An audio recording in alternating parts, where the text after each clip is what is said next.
Have you ever picked up a coin and realized you're actually holding a small piece of history? The 1996 Australian 50-cent coin is one of those fascinating treasures, an unassuming silver-colored, 12-sided coin that quietly carries decades of heritage, artistry, and national pride. It's more than just pocket change. It's a symbol of Australia's identity during a time of transition. The story begins back in 1969, when the Royal Australian Mint introduced the dodecagonal 50-cent coin to replace the earlier round, silver version from 1966. That earlier issue had been withdrawn because the silver content made it too valuable compared to its face value. By 1996, the copper-nickel design had already become an everyday icon, instantly recognizable, heavy in the hand, and loved by both collectors and citizens. What makes the 1996 issue particularly special is its place at the end of an artistic era. The obverse still features the elegant portrait of Queen Elizabeth II designed by Raphael Maklauf, the sculptor whose work graced Australian coins throughout the late 1980s and early 1990s. In this portrait, the Queen faces right, wearing the royal diadem and a string of pearls, a refined, regal image representing stability and grace. Surrounding her likeness are the words Elizabeth II, Australia 1996, marking the final chapter for Maklauf's design before Australia switched to a new royal portrait the following year. On the reverse side, the detailed Australian coat of arms captures the spirit of a nation. The kangaroo and emu, two native animals that can't walk backward, proudly support a shield that displays the emblems of all 6 Australian states. Above the shield sits the 7-pointed Commonwealth star, while gold and wattle branches wrap the design, symbolizing unity and prosperity. Every line, every curve, tells a story about the country's heritage and forward momentum. Technically, the 1996 50-cent coin is crafted from copper nickel, weighs 15.55 grams, and spans 31.51 millimeters across its 12 sides. It's one of the largest coins in Australian circulation, giving a commanding presence when compared with other denominations. Over 10 million were minted that year. So while it isn't rare in quantity, condition is everything. Coins that survive without scratches or are now prized among collectors, and proof editions from official mint sets can reach even higher values thanks to their mirror-finished surfaces and razor-sharp detail. The 1996 50-cent coin also marks the close of a memorable design chapter. From 1985 to 1996, every Australian coin featured Maklauf's youthful and idealized image of the Queen. Beginning in 1997, that portrait will be replaced by the more realistic work of Ian Rank Broadley, ushering in a new artistic era. For this reason alone, 1996 holds unique historical importance. It represents the last year of Maklauf's portrait in Australian currency, making it a collector's favorite among modern issues. When it comes to value, circulated 1996 coins typically trade for around their face value, but uncirculated or proof pieces can command $5 to $30 depending on their grade. Error coins, such as those with double strikes, off-center impressions, or planchet flaws, have fetched hundreds from dedicated collectors. But beyond monetary worth, this coin's real value lies in its symbolism. It connects Australians to their past, honoring both the monarchy and the nation's enduring character. So the next time you hold a 1996 Australian 50-cent coin, take a closer look. Notice the fine engraving, the shimmering metal, and the portrait that reflect an era of elegance and craftsmanship. It isn't just a coin. It's a story in your palm, a reminder that even in something as ordinary as change, there's a piece of history waiting to be rediscovered.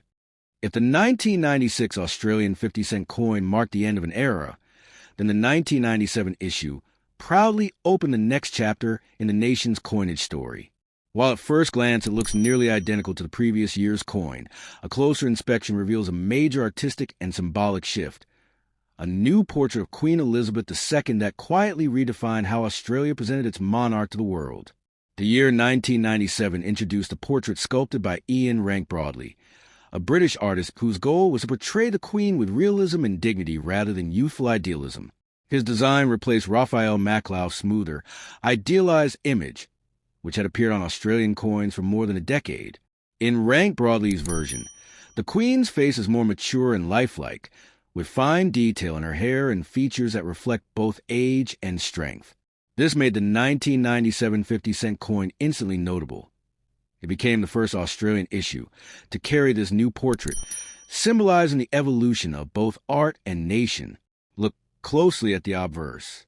The words Elizabeth II, Australia 1997 still frame the right-facing royal image, but the sculpting is deeper, bolder, and sharper. Many collectors say that under direct light, the new portrait seems to capture emotion, a sense of quiet pride and endurance. The change wasn't just aesthetic. It represented Australia's respect for its past while embracing modern minting technology and new artistic vision. Flip the coin, and the reverse remains comfortingly familiar.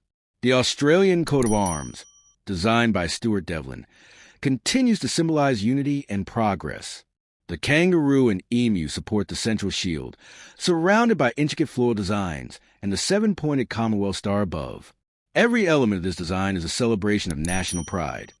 And since neither the kangaroo nor the emu can walk backward, they serve as timeless metaphors for a nation that always moves forward.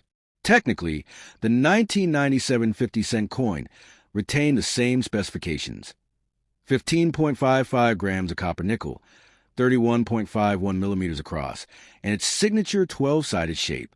But behind the scenes, the Royal Australian Mint was refining its minting techniques. In the late 1990s, precision engraving and improved die polishing technology produced sharper, more reflective coins. Proof coins from 1997 are especially admired for their mirror-like surfaces and crisp detail, making them stand out beautifully in any collector's display.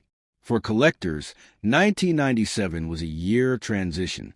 It offered continuity in design, but innovation in style. It wasn't a low-mintage year.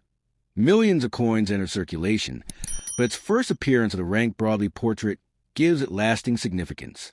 That makes this coin a must-have for anyone assembling a complete set of Australian decimals. Proof and mint set editions were also released in limited numbers, housed in elegant packaging that today fetches premium prices. When it comes to value, circulated coins typically trade around face value, but uncirculated examples can sell for $5 to $20, and pristine proof versions often reach $50 or more depending on condition and demand. Unique errors, such as double strikes, misaligned dies, or clipped planchets, can bring even higher prices, sometimes hundreds, among specialized collectors. Yet the true worth of the 1997 coin isn't measured in dollars. It's in its meaning. It represents a nation stepping confidently into a new artistic generation while honoring the legacy of its past. There's also a quiet poetry to this coin's timing. 1997 arrived at a moment when Australia was redefining its cultural voice in art, media, and even national conversation. The new coin portrait mirrored that change, showing maturity without losing grace. In your hand, the 1997 50-cent coin tells two stories at once: the continuity of a proud tradition and the courage to evolve. So, if you ever spot one in your change or coin collection, don't overlook it. Hold it to the light and notice the strength in the Queen's features, the precision of the engraving, and the timeless national emblems on the reverse. What you're holding isn't just a coin, it's a milestone, the first of a new artistic generation, a blend of history and modern craftsmanship that captures Australia's enduring spirit.